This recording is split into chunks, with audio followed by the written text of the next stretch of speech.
قل هل يستوي الذين يعلمون والذين لا يعلمون صدق اللہ العظیم. علم ایک ایسی دولت ہے جو کبھی لٹتی نہیں.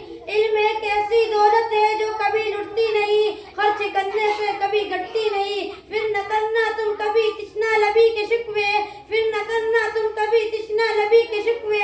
آج میں خانے کے میخانے اٹھا لاؤں گا. محترم سامعین اور عزیز ساتھیوں, آج کے جامعہ مبشرین کے اختتامی پروگرام پر آپ حضرات کے سامنے علم دین کے موضوع پر گفتگو کرنے جا رہا ہوں, اور میں پوری کوشش کروں گا کہ کوئی گوشہ باقی نہ رہے, اور آپ حضرات دعا فرمائیں اور سنجیدگی کے ساتھ سماعت فرمائیں. سامعین, آپ حضرات نے علم دین کی فضیلت کو بہت ساری کتابوں میں پڑھا ہوگا, بہت سارے مفکروں سے سنا ہوگا, بہت سارے عالموں سے سنا ہوگا, بہت سارے مقرروں, خطیبوں اور اماموں سے سنا ہوگا. سامعین, علم دو طرح کا ہوتا ہے, ایک علم دنیا بھی, دو علم اخرى بھی. علم چاہے کوئی بھی ہو انسان کو عزت عطا فرماتا ہے, لیکن دنیا بھی علم دنیا تک محدود رہتا ہے, لیکن اخرى بھی علم انسان کو دونوں جہان میں کامیابی اور عزت عطا کرتا ہے. سامعین, میں آپ سے سوال کرتا ہوں, وہ کون سی شے تھی جس نے آدم کو ملائکہ سے افضل بنا دیا؟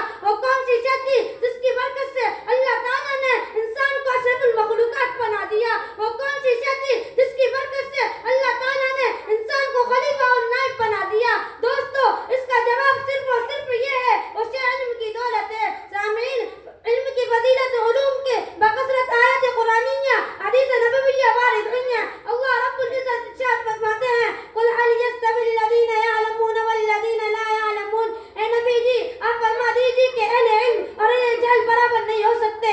جس طرح توحید اور شرک جمع نہیں ہو سکتے, جس طرح ہدایت اور ظلمت جمع نہیں ہو سکتے, جس طرح آگ اور پانی جمع نہیں ہو سکتے, ٹھیک اسی طرح اہل علم اور اہل جہل برابر نہیں ہو سکتے. ایک جاہل عابد کتنی عبادت کر لے, کتنے ذکر اذکار کر لے, ایک عالم دین کے برابر نہیں ہو سکتا. میرے نبی کا فرمان ہے, فضل العالم علی عابد کفضل القمر لیلۃ البدر علی سائر الکوكب. میرے نبی کا فرمان ہے کہ عالم کی فضیلت عابد پر ایسی ہے جیسے 14ویں رات کی چاند کی فضیلت تمام ستاروں پر ہے.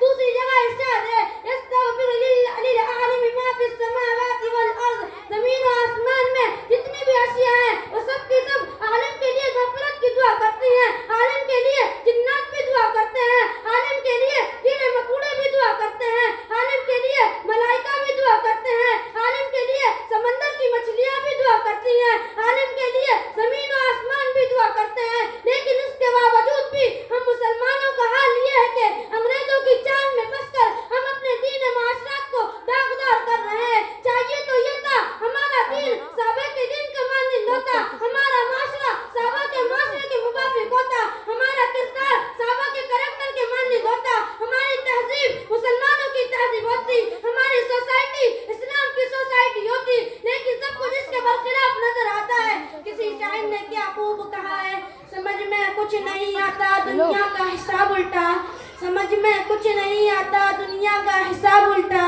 نصیحت کیجیے ملتا ہے جواب الٹا. افسوس صد افسوس, آج ہمارا معاشرہ تباہ برباد ہو گیا. الفان والحفیظ جن گھروں سے